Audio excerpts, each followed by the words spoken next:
बदरूहों से शिफा। मुकद्दस मरकज की अंजील उसका 5 बाब 1 ता 20 आयात तक। और वो झील के पार जरजासियों के इलाके में पहुंचे, और जब वो कश्ती से उतरा तो फौरन एक आदमी जिसमें नापाक रूह थी कब्रों से निकलकर उसे मिला। वो कब्रों में रहा करता था और कोई उसे जंजीरों से भी बांध ना सकता था, क्योंकि वो बार बार बेड़ियों और जंजीरों से बांधा गया था। लेकिन उसने जंजीरों को तोड़ दिया था और बेड़ियों के टुकड़े टुकड़े कर दिए थे, और कोई उसे काबू में ना ला सकता था। और वो हमेशा रात दिन कब्रों और पहाड़ों में चलाता और अपने आप को पत्थरों से मजरूह करता था। जब उसने यीशु को दूर से देखा तो दौड़ा और उसे सजदा किया और बड़ी आवाज से चिल्लाकर कहा, ए यीशु इब्ने खुदाए ताला, तुझे मुझसे क्या काम? मैं तुझे खुदा की कसम देता हूं, मुझे दुख ना दे। क्योंकि उसने उससे कहा था कि ए नापाक रूह इस आदमी से निकला। फिर उसने उससे पूछा, तेरा क्या नाम है? उसने उससे कहा कि मेरा नाम लश्कर है, इसलिए कि हम बहुत हैं। तब उसने उसकी मिन्नत की कि हमें इस इलाके से बाहर ना भेज। और वहां पहाड़ की तरफ सूरों का एक बड़ा गौल चल रहा था। पस बदरूहों ने उसकी मिन्नत करके कहा कि हमें उन सूरों में भेज दे, ताकि हम उनमें दाखिल हो जाएं। पस उसने उन्हें इजाजत दे दी। नापाक रूहें निकलकर सूरों में दाखिल हुईं, और वो गौल किनारे पर से झील में बड़े शोर से कूदा, और वो गोल जो तकरीबन 2000 का था झील में डूब मरा।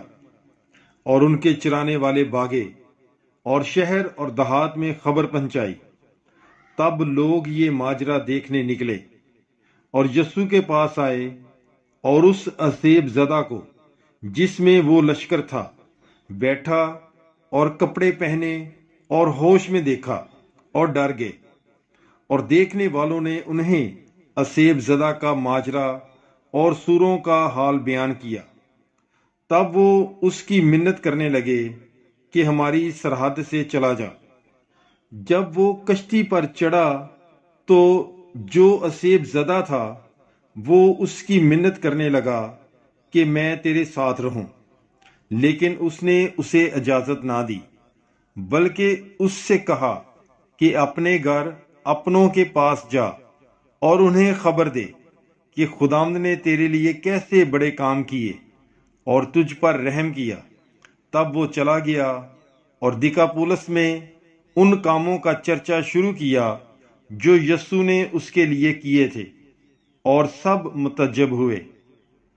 पाकलाम के पढ़े और सुने जाने पर खुदावंद की बरकत हो। खुदा का शुक्र हो। God bless you. Bible is life. Yair की बेटी। मुकद्दस मरकज की अंजील उसका 5 बाब 21 ता 43 आयात तक।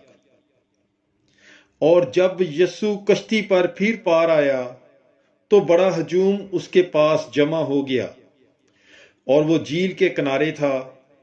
और इबादत खाने के सरदारों में से यायर नामी एक आया और उसे देखकर उसके कदमों पर गिरा, और यूं कहते हुए उसकी बहुत मिन्नत करने लगा कि मेरी छोटी बेटी मरने के करीब है, तू आ और उस पर अपने हाथ रख, ताकि वो अच्छी हो जाए और जिंदा रहे। तब वो उसके साथ चला, और बड़ा हजूम उसके पीछे हो लिया, और लोग उस पर गिरे पड़ते थे। और एक औरत जिसका 12 बरस से खून जारी था, और जिसने कई तबीबों से बड़ी तकलीफ उठाकर और अपना सब माल खर्च करके कुछ फायदा हासिल ना किया था, बल्कि बदतर हो गई थी, यीशु की खबर सुनकर हजूम में उसके पीछे से आई اور اس کی پوشاک کو چھوا، کیونکہ وہ کہتی تھی کہ اگر میں صرف اس کی پوشاک ہی کو چھو لوں گی تو اچھی ہو جاؤں گی۔ اور اسی دم اس کا ادرار خون بند ہو گیا، اور اس نے اپنے بدن میں معلوم کیا کہ میں نے اس تکلیف سے خلاصی پائی۔ تب یسوع نے فوراً از خود جان کر کہ مجھ میں سے قوت نکلی، ہجوم کی طرف پھر کر کہا، میرے کپڑوں کو کس نے چھوا؟ اس کے شاگردوں نے اس سے کہا، تو دیکھتا ہے کہ ہجوم تجھ پر گرا پڑتا ہے اور تو کہتا ہے کہ مجھے کس نے چھوا؟ تب اس نے نظر دوڑائی تاکہ اسے دیکھے جس نے یہ کام کیا تھا۔ تب عورت یہ جان کر کہ مجھ میں کیا اثر ہوا، ڈرتی اور کانپتی ہوئی آئی اور اس کے آگے گر پڑی اور ساری حقیقت اس سے بیان کی۔ تب اس نے اس سے کہا، بیٹی، تیرے ایمان نے تجھے خلاصی دی، سلامت چلی جا اور اپنی تکلیف سے بچی رہ۔ وہ یہ کہہ ہی رہا تھا کہ عبادت خانے کے سردار کے ہاں سے لوگوں نے آ کر کہا، تیری بیٹی مر گئی ہے، اب استاد کو تکلیف دینے کی کیا ضرورت ہے؟ یسوع نے اس بات پر جو انہوں نے کہی توجہ نہ کر کے عبادت خانے کے سردار سے کہا، گھبرانا نہ بلکہ اعتقاد رکھ۔ اور اس نے سوائے پطرس اور یعقوب کے بھائی یوحنا کے کسی کو اپنے ساتھ آنے نہ دیا۔ اور وہ عبادت خانے کے سردار کے گھر میں آئے، اور اس نے شور و گل ہوتے اور بہت رونا پیٹنا دیکھا، اور اندر جا کر ان سے کہا، تم کیوں گل کرتے اور روتے ہو؟ لڑکی مر نہیں گئی بلکہ سوتی ہے۔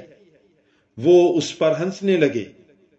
لیکن وہ سب کو باہر نکال کر لڑکی کے ماں باپ کو اور اپنے ساتھیوں کو لے کر جہاں لڑکی پڑی تھی اندر گیا، اور لڑکی کا ہاتھ پکڑ کر اس سے کہا، تلیتا کومی، جس کا ترجمہ ہے، اے لڑکی، میں تجھ سے کہتا ہوں، اٹھ۔